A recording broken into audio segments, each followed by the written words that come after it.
quelle sera alors la valeur de V? Quelle est la fonction dont la différentielle donne cosinus x 2 de x? Bien entendu, c'est sinus x.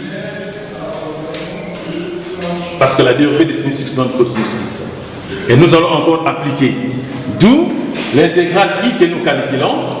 Je reprends le premier terme. C'est moins exposant x cosinus x plus, j'applique pour cette intégrale, j'implique l'intégration par partie, i multiplié par v, donc j'aurai e exposant x sinus x moins intégrale de v 2 de i, c'est-à-dire de exposant x sinus x 2 de x.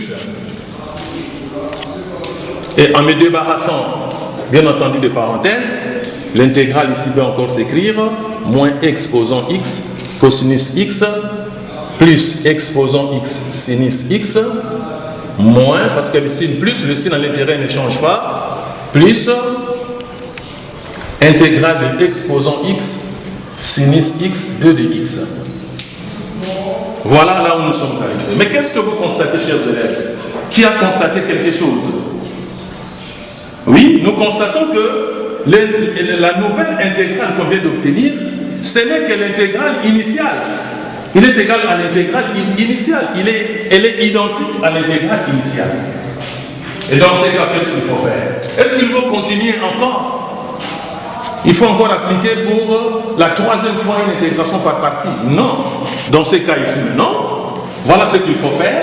Et donc, nous avons ici l'intégrale i est égale à moins exposant x cosinus x plus exposant x sinus x moins, alors maintenant qu'est-ce que je fais?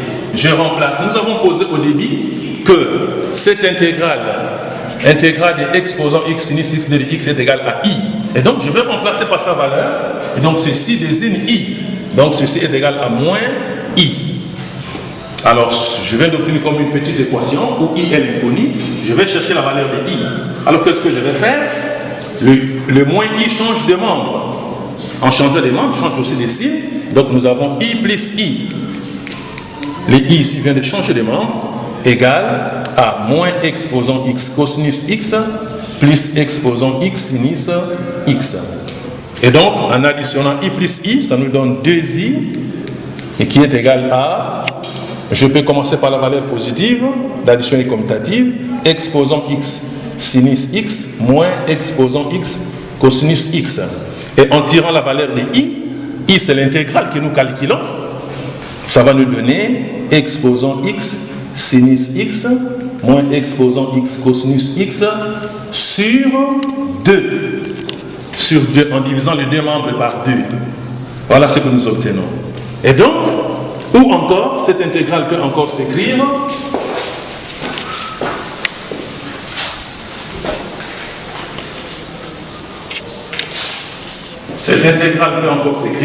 qu'est-ce qu'on peut faire à ce niveau? Voilà, nous pouvons mettre exposant x en évidence. Et en mettant exposant x en évidence, l'intégrale i peut aussi s'écrire exposant x facteur de sinus x moins cosinus x et le tout sur 2 plus c.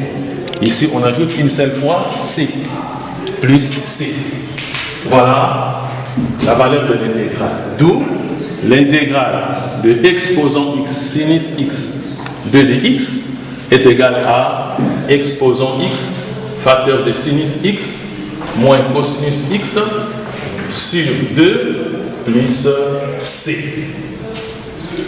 Voilà en bref le 3 cas que vous pouvez trouver. Mais il y a aussi un autre cas qui peut arriver.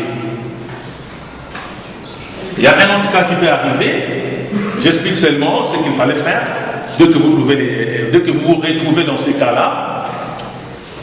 Lorsque vous vous retrouvez dans ces cas, ce qu'il faut faire, vous n'allez pas pour la deuxième fois appliquer une partie ou l'intégration par partie, mais vous allez plutôt appliquer l'intégration par changement de variable. Par exemple, vous pouvez faire ça chez vous à la maison. Appliquez-vous à la maison. Appliquez-vous à la maison. Calculez ces intégrales. Calculez A. Intégrale de x, l'un des x2 de x. B. Intégrale de exposant 2x cosinus 3x 2 de x. Voilà, faites les deux exercices chez vous à la maison. Je peux ajouter aussi un troisième, intégrale de arc tangente x 2 de x. Faites les trois intégrales et envoyez-moi vos réponses. Voilà un peu ce qui a été le sujet du jour. En résumé, je puis me résumer. Pour intégrer une fonction par partie, nous avons une formule qu'il faut utiliser. Donc, il faut connaître la formule et ensuite, si vous connaissez la formule, l'option scientifique A et B. Non. Aussi les techniques. Filière technique. Ouais, filière technique.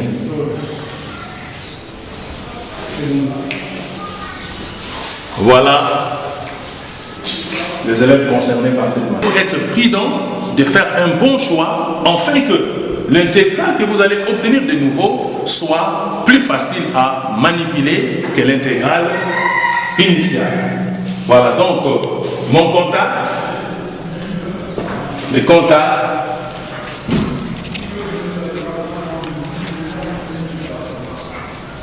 plus 243 885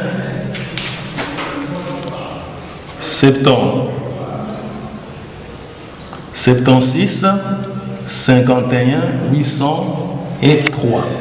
Voilà mon numéro de contact.